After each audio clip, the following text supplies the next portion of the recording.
and girls, it's me, Miss Scott, and I have a very special treat for you guys today. Today, we are going to have a special guest reader, and it's my mom, Mrs. Kaiser. Hi, guys. And today, she's going to read us a story, and she's going to read us a story called My Brother's a Pain in the Back Seat by Dale Bulla, illustrated by Gary Laurent.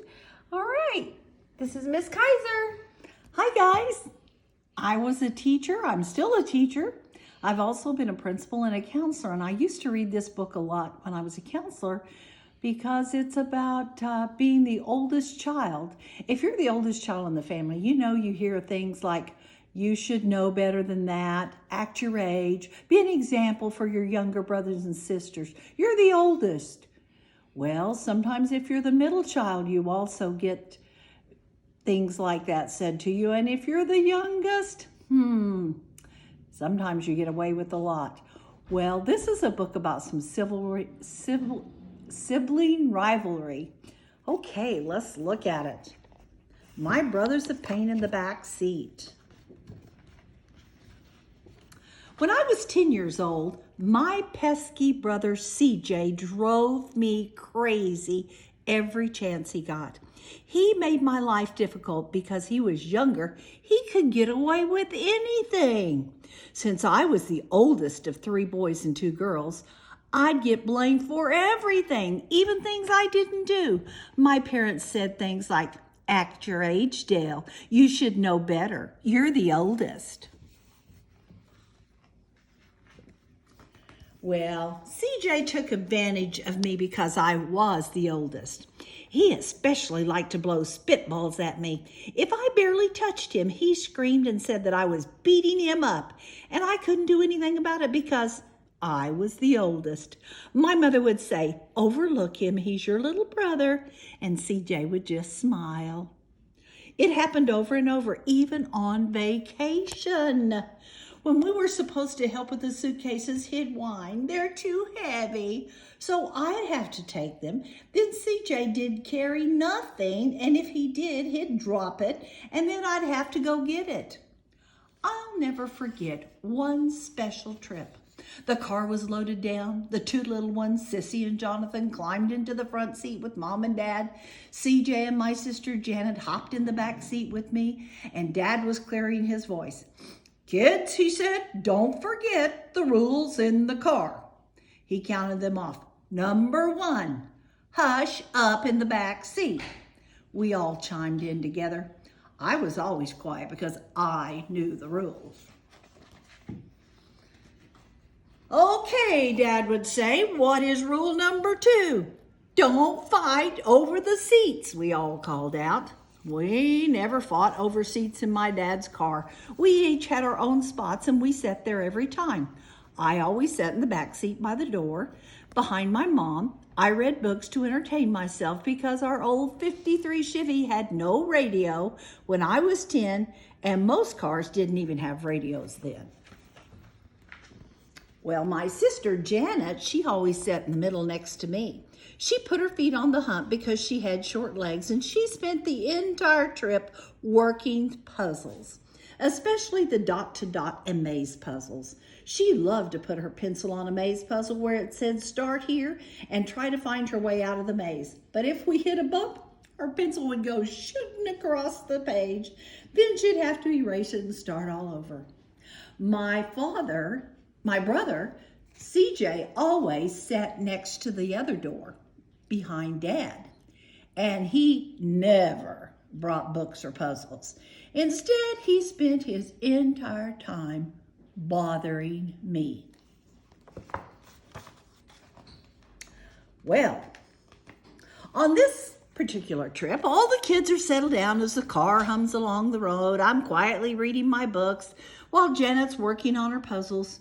And in a little while, CJ slowly eases his hand in his pocket and he pulls out a little alligator clip. Yes.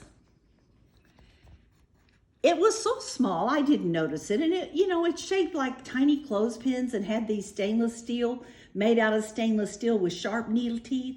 Dad had told him not to get those clips out of his toolbox, but CJ, he had a pocket full of them anyway. Soon he squeezed the clip up and down, and then he slipped it behind my sister's back all the way over to my side of the car.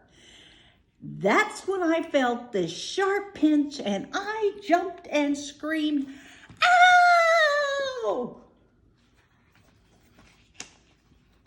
My dad pulled off the road, stopped the car. He turned around and stared at us in the back seat, and he growled, "The next time that happens, it will be the last time it happens." I just kept quiet. CJ shrugged his shoulders and said, "I didn't do nothing." That's what he always said. Dad pulled the car back on the road, and we were back on vacation. When my arm stopped hurting, I went back to reading my books, and Janet went back to working her puzzles. But in a little while, CJ slipped his hand back into his pocket. This time he took out even a longer alligator clip with a stronger spring. And then he reached behind my sister's back where I was sitting and...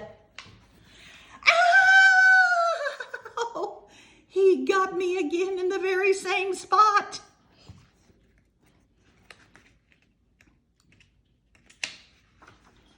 All at once, Dad stomped on the brakes. The car groaned as it went into a four-wheel slide and stopped.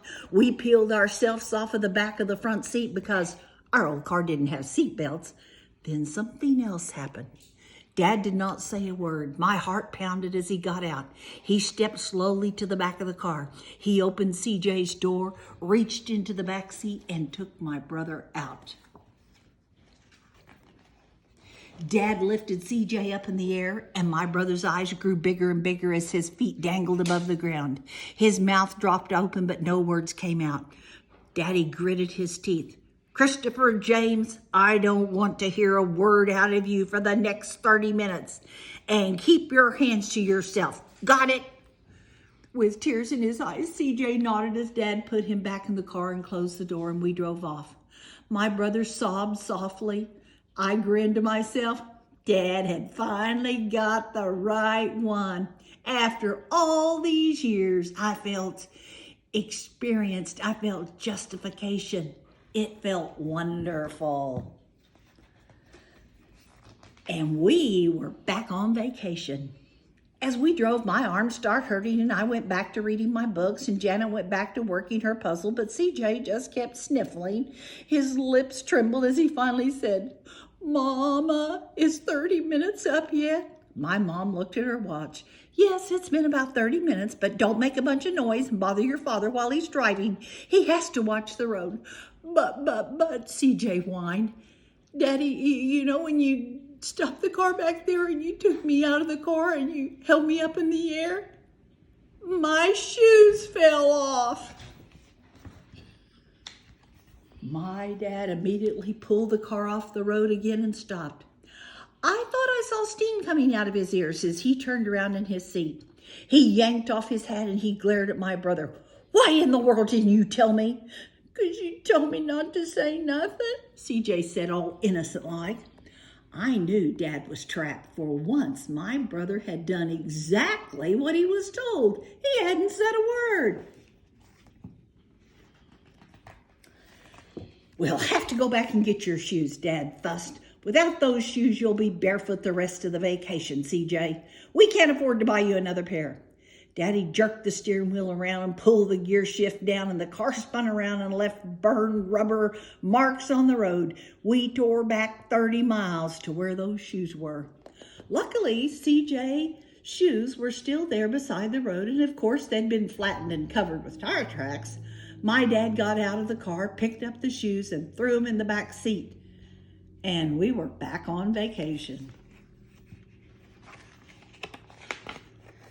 Well, from then on, whenever we got in the car to go anywhere, my father never told us to shut up.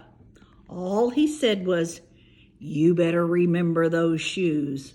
And we all knew what he meant. Thank you guys for listening to Miss Kaiser. We appreciate you. Hope you enjoyed it.